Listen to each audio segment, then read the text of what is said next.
Hello bachchon, let's read this question. The question says, which of the following pairs of physical quantities does not have a same dimensional formula? Key concept.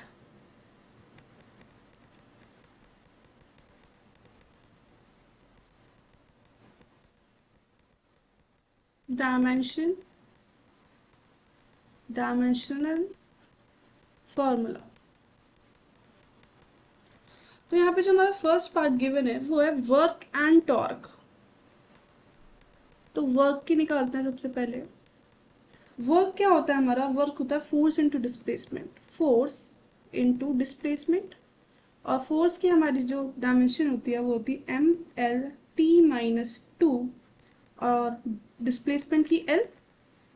तो जो हमारी work की dimension आ गई वो आ गई M L square T minus two. ये हमारी आ गई वर्क की. अब निकालते हैं टॉर्क. जो हमारा टॉर्क होता है वो होता है force into perpendicular distance. Force into perpendicular distance. Force की हमारी डायमेंशन होती है M L T minus two और परपेंडिकुलर डिस्टेंस है तो मतलब लेंथ एल. और जो हमारी टॉर्क की डायमेंशन आ गई M L square T minus two. Work and torque दोनों की डायमेंशन सेम है. B option. बी है हमारा angular momentum and Planck's constant. सबसे पहले एंगुलर मोमेंटम. जो हमारा ये एंगुलर मोमेंटम है, एंगुलर मोमेंटम होता है M V R. M V R. तो हम मास की डायमेंशन, वेलोसिटी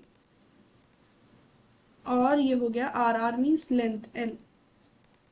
तो हमारे जो एंगुलर मोमेंटम की डायमेंशन हो गई वो हो गई M L square T minus one. और है फिर हमारा प्लैंक्स कांस्टेंट.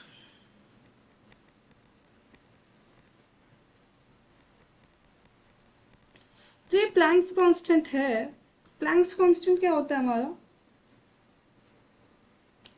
आगे देखते हैं इसको. प्लैंक्स कांस्टेंट होता है हमारा h.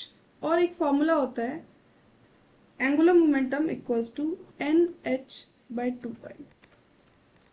और n बाई टू पाई जो होता है ये हमारा कांस्टेंट होता है तो ये डायमेंशनल लेस होता है.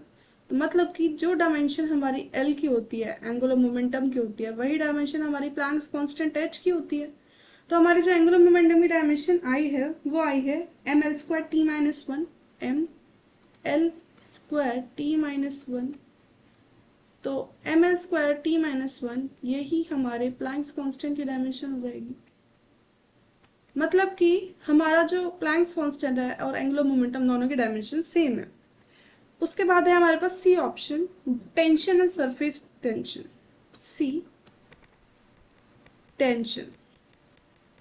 जो टेंशन होता है वो, टेंशन जो होता है वो फोर्स होता है तो इसकी जो डायमेंशन होती है वो फोर्स के बराबर होती है. तो जो डायमेंशन ऑफ फोर्स है हमारी वो है M L T minus two. ये हमारी टेंशन की डायमेंशन होगी. और दूसरा है हमारे पास सरफेस टेंशन. सरफेस टेंशन हमारा होता है force by length. Force by length. Force की हमारी डायमेंशन हो गई M L T minus two by L.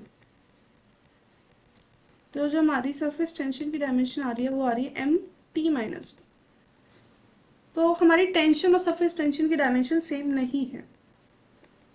उसके बाद हमारा डी ऑप्शन है impulse and linear momentum. D is impulse.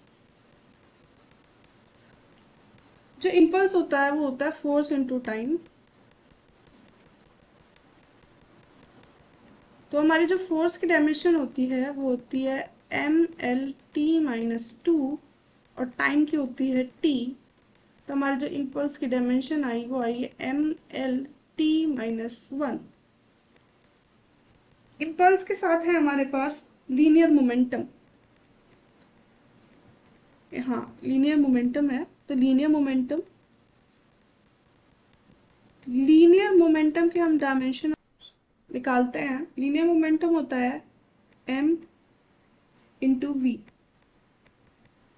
तो हमारा मास m और वेलोसिटी एल टी माइनस 1, तो जो हमारे लीनियर मूवमेंट की डायमेंशन आ गई वो होगी M L T minus 1,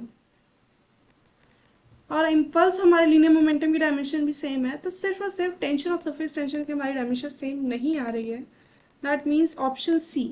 So the final answer is option C, tension and surface tension. Hope you understood it well. Best of luck.